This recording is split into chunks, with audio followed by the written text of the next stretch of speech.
Okay, lovely. So as you can see in the background, it's like a tornado hit my bed. So, of course, we're going to do a Sunday reset and happy self-care Sunday. Love you guys. If you're new here, make sure you like, comment, and subscribe, and get ready for the vlog. I'm going to have a haul in this video, and I'm also going to have, me cleaning up this room because, God, it's crazy. I just have not had no time to do anything, guys. I've been on the go, just working, dealing with my kids, different things going on. They have different events, everything, parenting is like we say 24-hour job, but actually it's more than that. And you only get 24 hours in a day. So, how that goes. All right. Well, stay tuned. Bye.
Well, lovelies, as you can see, halfway done, but I still got a lot more to do, so stay tuned, okay?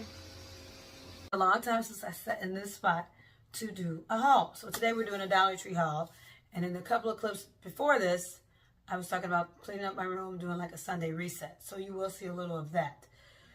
That's a work in progress, honestly. I'm so tired. I've been doing it like all day. I'm trying to adjust the camera. Hopefully it won't keep sliding. But anyway, let's just get into the Dollar Tree haul. Dollar Tree is really doing some things.